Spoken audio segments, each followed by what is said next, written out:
जिस सावरकर के नाम पर बीजेपी चौबीसों घंटे छाती पीटती है, जिन्हें मोदी सरकार भारत का सबसे बड़ा वीर साबित करने के लिए पूरी ताकत झोंक देती है, आज उस ढोंग का गुब्बारा बीच चौराहे पर फूट चुका है।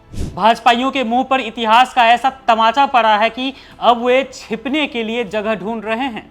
जो लोग कल तक सावरकर की आलोचना करने वालों को देशद्रोही बताते थे, आज उनकी बोलती पूरी तरह से बंद हो चुकी है, क्योंकि सावरकर की उस कथित वीरता की धज्जियां किसी और ने नहीं बल्कि खुद उनके परपोते, उनके अपने खून सतीकी सावरकर ने अदालत के भीतर उड़ा कर रख दी है। जिन्हें बीजेपी अपना भगवान मानती है, उनकी ऐसी हकीकत सामने आई है कि अंधभक्तों के पास अब मुंह छिपाने का भी रास्ता नहीं बचा है। दरअसल पुणे की एक विशेष एमपी एमएलए कोर्ट में इन दिनों एक हाई प्रोफाइल मानहानि मामले की सुनवाई चल रही है। यह वही मामला है जो सतीकी सावरकर ने अप्रैल 2023 में कांग्रेस सांसद और देश के नेता विपक्ष राहुल गांधी के खिलाफ दर्ज कराया था।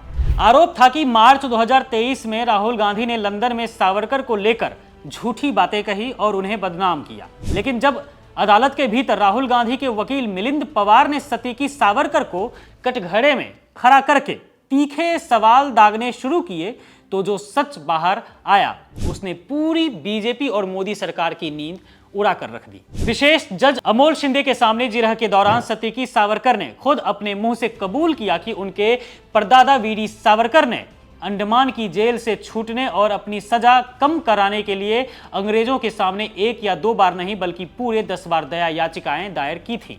सतीकी ने कोर्ट में साफ कहा कि सावरकर की इन 10 माफीनामों के पुख्ता रिकॉर्ड आज भी सरकारी दस्तावेजों में दर्ज हैं।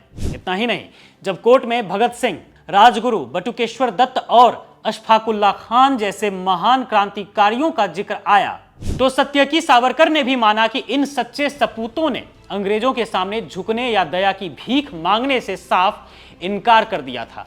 सतीकी सावरकर ने माना कि भगत सिंह और उनके साथी अंत तक अपनी विचारधारा पर अडिग रहे और उन्होंने गोरों से कोई समझौता नहीं किया। जबकि सावरकर बार बार अंग्रेजों को चिट्ठियां लिखकर माफी मांग रहे थे। यह पहली बार नहीं है जब सावरकर के परिवार ने बीजेपी के झूठे राष्ट्रवाद की हवा निकाली हो। अगर आपको याद हो तो अभी हाल ही में मई 2026 के दौरान भी सतीकी सावरकर ने कोर्ट की कार्यवाही में कई चौंकाने वाले खुलासे किए थे।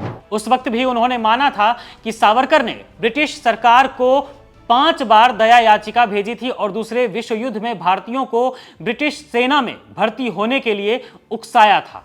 यहां तक कि बीजेपी जिस गाय के नाम पर देश में नफरत की सियासत चमकाती है, उसे लेकर भी सतीकी ने साफ किया था कि सावरकर गाय को भगवान नहीं बल्कि सिर्फ एक उपयोगी जानवर मानते थे। अब मई के बाद जून 2026 में आकर तो बात 10 दया याचिकाओं तक पहुंच गई है, जिसने बीजेपी के सारे नैरेटिव को मिट्टी में मिलाकर रख दिया है।